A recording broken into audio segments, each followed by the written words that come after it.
नमस्कार बंधुरा रीनार रन्धनशालाय आपनादेर सकलके स्वागत। आज आमी आपनादेरके बानिये देखाबो एकदम अनुष्ठान बाड़ीर मतन कातला कालिया। तो चलुन देखे निन रेसिपिटा। देखुन तार जोन्नो एखाने आमी 3 पिस कातला माछ निये नियेछि आर माछगुलोके खूब भालो करे धुए नियेछि।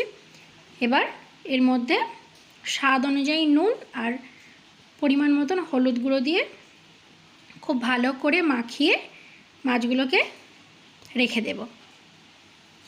देखो नुन हलुद खूब भालो करे माखिए दिएछि और माछगुलोके मिनिट 5 जोन्नो रेस्टे रेखे दिलाम। एबारे एकटा मशला करे नेब। तार जोन्नो मिक्सिर जार निये नियेछि। एबार तार मध्य आमी प्रथमेई निये निচ্ছি कयेक टुकरो आदा और दिए दिচ্ছি कयेक टुकरो रसुन, दिए दिচ্ছি स्वाद अनुयायी काँचा लंका और दिए दिচ্ছি একটা ছোট সাইজের টমেটো और ছোট সাইজের পেঁয়াজের অর্ধেকটা और দিচ্ছি 1 চামচ পোস্ত। पर एर मध्य अल्प अल्प करे जल दिए एर एक मिहि पेस्ट आमी तैरी करे नेब। देखुन मिहि पेस्ट तैरी करा हये गेछे। एबार एटाके एकपाशे रेखे दिচ্ছি। एबारे ग्यास अन करे कड़ाई चापिए दिচ্ছি। एबार एर मध्य दिए दिচ্ছি बेश किछुटा सर्षेर तेल। तेल खूब भालोभाबे गरम हये गेछे। एबार नुन हलुद माखिए राखा माछगुलोके आमी तेलेर मध्य छेड़े दिচ্ছি। एबार ग्यासेर फ्लेमटा मिडियामे रेखे माछगुलोके भालो करे भेजे नेब। देखुन माछेर एकटा दिक भेजे नेওয়া হয়ে গেছে। এবার মাছগুলোকে উল্টে দিয়ে অপর দিকটাও আমি এরকম ভাবে ভেজে নিচ্ছি। দেখুন মাছ ভেজে নেওয়া হয়ে গেছে। মাছগুলোকে খুব হালকা করেও ভাজিনি আবার খুব কড়া করেও ভাজিনি, এরকম মিডিয়াম করে মাছগুলোকে ভেজে নিয়েছি। এবার তেল ঝরিয়ে মাছগুলোকে আমি উঠিয়ে নিচ্ছি। এবার ওই তেলের মধ্যেই আমি দিয়ে দিচ্ছি গোটা গরম মশলা ফোড়ন দিয়ে দিচ্ছি। এবার প্রথমে দিয়ে দিলাম সামান্য একটু তেজপাতা, দারচিনি, দুটো লবঙ্গ আর একটা এলাচ। ফোড়নটাকে একটু ভাজা ভাজা করে নিচ্ছি। এবার এর মধ্যে দিয়ে দিচ্ছি একটা ছোট পেঁয়াজের অর্ধেকটা আমি ছোট ছোট করে কুচিয়ে রেখেছি, সেই পেঁয়াজ কুচিটা আমি এর মধ্যে দিয়ে দিলাম।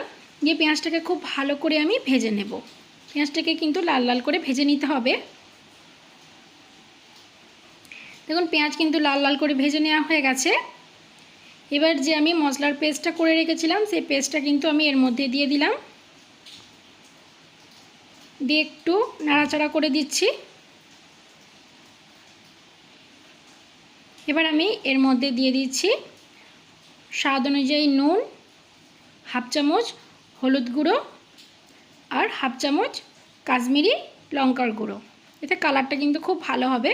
দিয়ে সমস্ত কিছুকে দিয়ে খুব ভালো করে মিশিয়ে গ্যাসের ফ্লেমটা লো টু মিডিয়ামে রেখে মশলাটাকে কিন্তু খুব ভালো করে কষিয়ে নিতে হবে যতক্ষণ না মশলা থেকে তেল ছাড়ছে। দেখুন মিনিট 5 মশলাটাকে খুব ভালো করে কষিয়ে নিয়েছি, মশলা থেকে তেল ছেড়ে দিয়েছে। এবার আমি এর মধ্যে জল অ্যাড করে দেব। দেখুন এবার ওই মিক্সির বাটিটা ধুয়ে সামান্য একটু জল দিয়ে দিচ্ছি, হাফ কাপ মতন জল দিচ্ছি। আপনারা যেমন গ্রেভি রাখতে চান তেমন জল দেবেন। দিয়ে এবার খুব ভালো করে মিশিয়ে ঝোলটা ফুটে ওঠা পর্যন্ত অপেক্ষা করব। দেখুন ঝোল কিন্তু খুব ভালোভাবে ফুটে উঠেছে।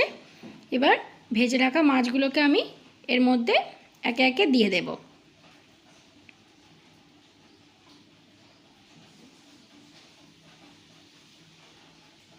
মাছ দিয়ে দিয়েছি। দিয়ে একটু হালকা হাতে নাড়িয়ে চাড়িয়ে দিয়ে গ্যাসের ফ্লেমটা লোয়ে রেখে এবার এটাকে কিছুক্ষণ ফুটতে দেব।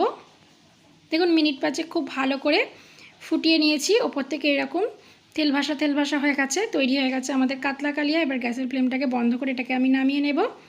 এই দেখুন তৈরি হয়ে গেছে আমাদের কাতলা কালিয়া। তো বন্ধুরা আমার এই রেসিপিটা কেমন লাগলো কমেন্টে অবশ্যই জানাবেন।